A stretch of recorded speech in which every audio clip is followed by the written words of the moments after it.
আনোয়ারা উপজেলায় টঙ্গী বিশ্ব ইজতেমায় মুসল্লিদের উপর হামলার প্রতিবাদে মানববন্ধন ও প্রতিবাদ সমাবেশ অনুষ্ঠিত হয়েছে। রবিবার ২৯ ডিসেম্বর উপজেলার সদরে আনোয়ারা উপজেলার সর্বস্তরের ওলামা মাশরেক ও তৌহিদি জনতার ব্যানারে এই মানববন্ধন ও সমাবেশ অনুষ্ঠিত হয়। সমাবেশে বক্তারা বলেন, হাদিসের ভাষ্য মতে দিনের মধ্যে ফিতনা সৃষ্টি করা হত্যার চেয়ে জঘন্য। তাই যারা দিনের মধ্যে উদ্দেশ্যপ্রণোদিতভাবে ফিতনা ফাসাদ সৃষ্টি করে তারা কখনো দিন প্রচারক হতে পারে না।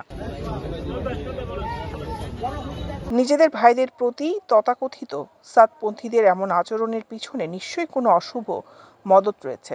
তারা ধর্মের মধ্যে বিশৃঙ্খলা সৃষ্টি করে দেশের মধ্যে অস্থিতিশীল পরিস্থিতি তৈরি করতে চায়। এ সময় বক্তারা অনতিবিলম্বে সাদপন্থীদের সব ধরনের কার্যক্রম নিষিদ্ধ করার এবং ইজতেমার মাঠে হামলার ঘটনায় জড়িতদের দৃষ্টান্তমূলক শাস্তির দাবি জানায়।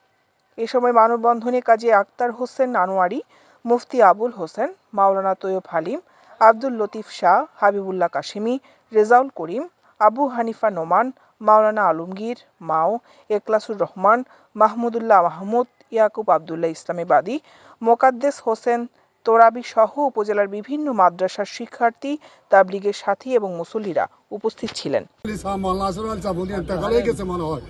এই সময় ছিল তখন বলতেছে এতটা ভুল বলে না, 60টা কথা ভুল বলছে। যদি বিশ্ব আমিরে একটা কথা ভুল বললে আল্লাহর কাছে তওবা করতে হবে, আর সাহাবা কেরাম একটা ভুল করছে আল্লাহর কাছে কাঁদছে। এই মাঠের প্রস্তুতি করতে গিয়ে যারা সাথীরা ছিল তাদের উপর বর্বর এবং নির্মমভাবে হত্যাযজ্ঞ চালিয়েছে। কারো এভাবে হাতের আঘাত করছে, কারো পায়ের মধ্যে আঘাত করছে, বিভিন্ন ধরনের ধারালো অস্ত্র, এভাবে বিভিন্ন ধরনের ছুরি আঘাত, বিভিন্ন ধরনের হত্যাকাণ্ডের যেগুলো যন্ত্রপাতি আছে ওগুলো দিয়ে বিভিন্নভাবে আমাদের সাথীদেরকে আঘাত করছিল। কিছু সন্ত্রাসীদের মাধ্যমে তাদের উপর নির্যাতন নিপীড়ন চালানো হয়, তাদের উপরে হত্যাকাণ্ড চালানো হয়। অতর্কিতভাবে রাতের আন্ধারে তারা আক্রমণ করে। মুয়াজ বিন নূর উনি আলেম না, যদি আলেম হয়ে থাকতো উনি আলেমের বিরুদ্ধে কখনো কথা বলতেন।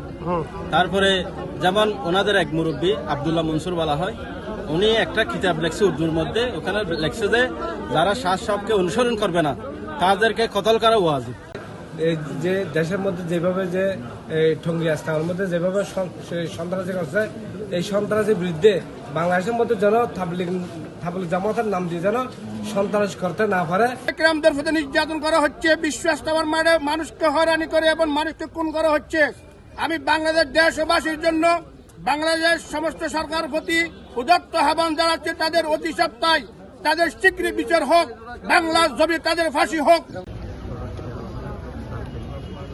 দৈনিক আজাদী নিউজ ডেস্ক।